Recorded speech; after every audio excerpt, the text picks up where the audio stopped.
అత్యంత సాధారణంగా ప్రేమపూర్వకంగా నన్ను అనంత వెంకటరామరెడ్డి గారి అధ్యక్షతన జిల్లా ఆఫీసులోకి ఆహ్వానించిన ప్రతి ఒక్క కార్యకర్తకు కూడా పేరు పేరున ధన్యవాదాలు తెలియజేస్తూ ఉన్నాను. నాతో పాటుగా కూర్చున్న మిత్రులు, సన్నిహితులు, ప్రత్యేకించి కళ్యాణదుర్గం బావమరిది రంగయ్య గారు, అట్లాగే తమ్ముడు సాంబశివారెడ్డి గారు, వీరాంజనేయులు గారు, గోకుల్, ఇలా అక్క కొన్ని పేర్లు ఇక భవిష్యత్తులో అన్ని పేర్లు గుర్తుకొస్తాయి. లాగలేంట ఈ సందర్భంగా ఒకే ఒక్క మాట, ఒక రెండు మాటలు పంచుకోవాలనుకుంటా ఉన్నాను. ఈ రోజున ఆంధ్రప్రదేశ్ రాష్ట్రంలో ఎన్డీఏ కూటమి చంద్రబాబు నాయుడు నాయకత్వంలో సత్యదూరమైన హామీలు ఇచ్చి, సత్యదూరమైన మాటలు, అబద్ధాలు చెప్పి రోజున గద్దెనెక్కిన నేపథ్యంలో ఆంధ్రప్రదేశ్ రాష్ట్ర ప్రజలకు కష్టాలు రోజు రోజుకు పెరుగుతున్న కాలంలో ఎన్డీఏ యొక్క ఆర్థిక, సామాజిక విధానాల్ని, రాజకీయ విధానాలను ఎదుర్కోగలిగింది జగన్మోహన్ రెడ్డి నాయకత్వంలో ఉన్న వైఎస్ఆర్సీపీ పార్టీని నమ్మి ఇక్కడి నుండి ఎన్డీఏ కూటమిని ఎదుర్కోవాలి అనే ఉద్దేశంతో చేయడం జరిగింది. ఈ సందర్భంగా మీతో ఒక మాట చెప్పాలనుకుంటా ఉన్నాను. రాజకీయాలు అన్నది అందరికీ చెప్పాలనుకున్నా, ఈ జిల్లాలోను, ఈ రాష్ట్రంలోను కూడా రాజకీయాలన్నది ప్రజల సంక్షేమం కోసమే కానీ ఏదో ప్రతీకారాల కోసం కాని సంగతి అధికార పక్షం గుర్తుపెట్టుకోవాలి. మిమ్మల్ని గెలిపించింది మీరు సూపర్ 6 అమలు చేస్తారని, సూపర్ 6 అమలు చేయలేని డబ్బులు లేవని మాట్లాడిన బాబు గారు, సీఎం గారు గౌరవంగా అడుగుతా ఉన్నాం మిమ్మల్ని. మాట ఇచ్చేటప్పుడు మీకు ఆ మాత్రం గుర్తు లేదా? మీ దగ్గర పైసలు ఉన్నాయో లేదో ఆలోచన లేదా? ఆలోచన లేకుండా మీరు మాట ఇచ్చింటే మమ్మల్ని మాయ చేద్దామని, మోసం చేద్దామని, ఒకవేళ ఇప్పుడు చేయకూడదు అనుకుంటే మీరు మాకు చేయకూడదనే కోరిక ఉండడం వల్ల తప్ప ఇంకోటి కాదని నేను బలంగా నమ్ముతా ఉన్నా. మీరు ఆ రోజు ఎన్నికల్లో చెప్పారు కదా, 12 లక్షల కోట్ల రూపాయలు జగన్మోహన్ రెడ్డి గారు అప్పులు చేశారు అని చెప్పేసి. అదే అసెంబ్లీలో మళ్ళీ 6 లక్షలకి 7 లక్షలకు కుదించి దాదాపు 7 లక్షల కంటే తక్కువ కోట్లు అప్పు ఉన్నాయని చెప్పారు కదా. అంటే అచ్చంగా మీకు ఇప్పుడు 4 లక్షల కోట్లు 5 లక్షల కోట్లు లాభం వచ్చింది కదా ఆ లెక్కల్లోనే. సూపర్ 6 అమలు చేయడానికి సంవత్సరానికి 48,000 50,000 కోట్ల ఖర్చు అవుతాయని మీ లెక్కలు చెప్పారు కదా. ఆ లెక్కన 10 సంవత్సరాలు చెప్పొచ్చు 5 లక్షల కోట్లు అయితే. 3 లక్షల కోట్ల అనుకున్నా కానీ ఏ సంవత్సరం కూడా ఇబ్బంది లేకుండా ఆఖరికి సూపర్ 6 అమలు చేయొచ్చు. మీరు దయచేసి ప్రజలకు ఇవ్వాలంటే మీకు కష్టంగా ఉంటుంది. కేవలం పేరు ప్రఖ్యాతులకి, ఫోటోల కోసం మాత్రం మీరు కార్యక్రమాలు చేస్తారు. అట్లా కాకుండా తక్షణం సూపర్ 6ని అమలు చేయాలి. మన ఎవరో మాట్లాడుతూ ఉన్నారు, క్షమాపణలు గిమాపణలు ఇక్కడ పనిచేయవు. ప్రజలకు ఏం మాట ఇచ్చారో పాలకుడిగా ఆ పని చేసి తీరాలి. తక్షణం సూపర్ 6 అమలు చేయమని డిమాండ్ చేస్తూ ఉన్నాం. ఒక్క రంగం కాదు, అన్ని రంగాల్లో ఈ రోజున వెనుకబాటుతున్నాం. ఈ 7-8 నెలల తర్వాత కూడా ఈ రాష్ట్రంలో మీరు చేసిన పని ఒక్కటి కూడా లేదు, ఒక్కటి కూడా కనపడడం లేదు. ఈరోజు కూడా విశాఖ ఉక్కు ఫ్యాక్టరీని దొడ్డిదారిన ప్రైవేటైజేషన్ తప్ప ఇంకోటి కనపడలే ఇక్కడ. ఆ రోజు జగన్మోహన్ రెడ్డి గారి పరిపాలనలో ఉన్నప్పుడు విశాఖ ఉక్కు ప్రైవేటీకరణ చేయరాదని అసెంబ్లీలో తీర్మానం చేయడానికి కారణానే ఇంతవరకు ఆగిన సంగతి ఇక్కడ గుర్తు చేస్తూ ఉన్నాం. కనుక సత్యదూరంగా అబద్ధాలతో ఎంతో కాలం జీవితాన్ని తీసుకెళ్ళలేరు. శాంతి భద్రతల గురించి తక్కువ మాట్లాడుకుంటే చాలా బాగుంటుంది అనుకుంటా ఉన్నాను. నాగరికి నేను ఒక్కటే ఒకటి అందరినీ కోరుకున్న మాట ఒక్కటే, పరిపాలన కోసం ప్రభుత్వాలు ఉంటాయి. పరిపాలన అంటే ప్రజల సంక్షేమం, అట్లాగే సంఘంలో శాంతి, అట్లాగే అందరూ కూడా ధైర్యంగా బతికే ఒక రోజు ఉంటాయి తప్ప భయపడుతూ ఉండే కాలాన్ని తెచ్చే మీ ప్రయత్నం మంచిదిగా అని చెప్తున్నాం. ఎదుర్కోవడానికి వైఎస్ఆర్సీపీ కార్యకర్తల సహకారంతో వాళ్ళతో కలిసి ఖచ్చితంగా మీ విధానాలు ఎండగడతామని తెలియజేస్తూ ఉన్నాం. అట్లాగే ఇంకొక కారణం వల్ల కూడా ఈ కార్యక్రమంలో నేను చేయడం జరిగింది.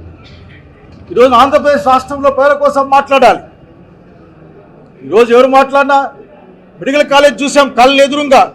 ఆ రోజున అనంతపురంలో ప్రైవేట్ మెడికల్ కాలేజీగా అంటే ఒక సహకార సంఘం, అటువంటి ఒక సంఘం కాలేజీగా మారే కాలేజీని ట్రస్ట్ కాలేజీగా అనంత వెంకటరామరెడ్డి గారు ఆ రోజున మేమంతా ఉన్నాం. అట్లాగే వామపక్షాలంతా కలిపి దాన్ని గవర్నమెంట్లో పెడితే ఈ రోజున మన పిల్లలు చదువుకుంటా ఉన్నారు, బీదా బిక్కిపోయి వైద్యం చేసుకుంటా ఉన్నారు. అట్లా ప్రతి జిల్లాలో ఒక ప్రభుత్వ మెడికల్ కాలేజ్ ఉంటే బీదా బిక్కికి మంచి వైద్యం వస్తుంది, పిల్లలకు చదువులు వస్తాయి. ఎస్సీ ఎస్టీ బీసీ అలాగే పేదలకి ఫీజులు ఎక్కువ లేకుండా చదువు వస్తుంది స్కాలర్షిప్లతో కలిపి. ఆ మాత్రం తెలివితేటలు లేవా? ద్రోహం ఉంది మీ దగ్గర. ఎవరు కూడా భారతదేశంలో మెడికల్ కాలేజ్ సీట్లు మాకు వద్దు, కాలేజీలు మాకు వద్దని రాసిన ఏకైక ముఖ్యమంత్రిగా మీరున్నారు. గమనించండి, ప్రజల పక్షాన సిద్ధంగా ఉన్నాం. మా విద్యార్థి విభాగం నుంచి కూడా మీరు చేయలేరు, ఆఖరికి సాధ్యం కాదు. పులివెందులకు వెళ్ళండి, మెడికల్ కాలేజ్ చూడండి, పూర్తి అయిపోయింది. ఒక 10 కోట్లో 20 కోట్లో ఖర్చు పెట్టలేని అధమ స్థానంలో మీరు ఉన్నారని అడుగుతా ఉన్నాం. అల్లూరు సీతారామరాజు మెడికల్ కాలేజ్ ఉంది, అది కూడా పూర్తిగా వచ్చింది.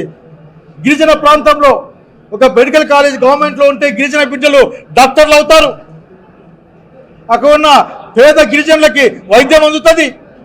కనుక ఇటువంటి సత్సంకల్పాన్ని మీరు నాశనం చేసి పబ్లిక్ ప్రైవేట్ పార్ట్నర్షిప్ కింద మీరు ప్రైవేట్ వాళ్ళకి అప్పగిచ్చే కార్యక్రమం చేసి దాన్ని వ్యతిరేకిస్తూ ఉన్నాం. మేము విశాఖ ఉక్కు ఫ్యాక్టరీ ప్రైవేటీకరణని వ్యతిరేకిస్తూ ఉన్నాం. పోలవరం ఎత్తు తగ్గించి రాయలసీమకు జరిగే అన్యాయాన్ని గుర్తుపెట్టుకుని ఆఖరికి మీ నడవడిక మంచిది కాదు, మీ యొక్క కుట్రలు కుతంత్రాలను ఎదుర్కోవడానికి మేము పనిచేయాల్సి సిద్ధంగా తెలియజేస్తూ ఉన్నాం. అనంతపురం జిల్లా ఆ రోజున ప్రాజెక్ట్ అనంతాన్ని అన్ని పార్టీలతో ఏర్పాటు చేశాం. నేను కొడతా ఉన్నా ఈ రోజున ఆ పేరు కాకుండా ఇంకో పేరు, ఈ జిల్లా సమగ్ర అభివృద్ధి కోసం ఒక ప్రణాళిక చేయాల్సిందిగా ఇక్కడ ఉన్న అధికార పక్షాన్ని కోరుతా ఉన్నా. అంతేగాని ఇంకొక హుంకరింపులకో బెదిరింపులకో మాత్రం ఉండకూడదనే విజ్ఞప్తిని మేము ముందుంచుతా ఉన్నా. నేను స్నేహితులారా, ఈ రాష్ట్ర ప్రజల అభ్యున్నతి కోసం, ఈ రాష్ట్ర అభివృద్ధి కోసం, రాయలసీమ కష్టాలు రాయలసీమ అభివృద్ధి కోసం, అట్లాగే అనంతపురం జిల్లా నా నియోజకవర్గం సింగనమల అన్ని స్థాయిల్లో కూడా అభివృద్ధికి అట్లాగే వికాసానికి అందరితో కలిసి పనిచేస్తానని ఈరోజు నన్ను సాదరంగా ప్రేమగా ఆహ్వానించిన ప్రతి ఒక్కరికి కూడా పేరు పేరు నేను ధన్యవాదాలని తెలియజేస్తా ఉన్నా. మీ నమ్మకాన్ని నిలబెట్టుకుంటాయని, ఈరోజు అశేషంగా తరలి వచ్చిన కార్యకర్తల నమ్మకాన్ని ధైర్యాన్ని కాపాడుతాయని నేను తెలియజేసుకుంటూ నమస్కారం.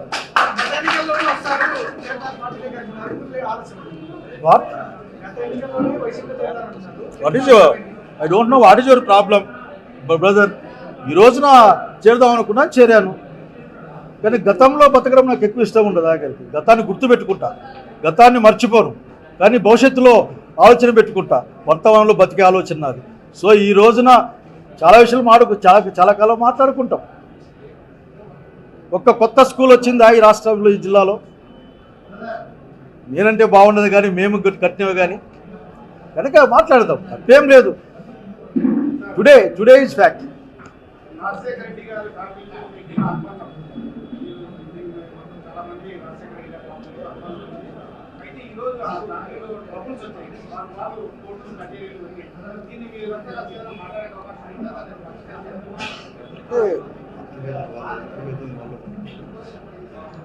ఇందులో ఒక్క విషయం, రాజశేఖర రెడ్డి గారి పట్ల మాకు ఆరాధన ఉంది, ఆరాధనా భావం ఉంది.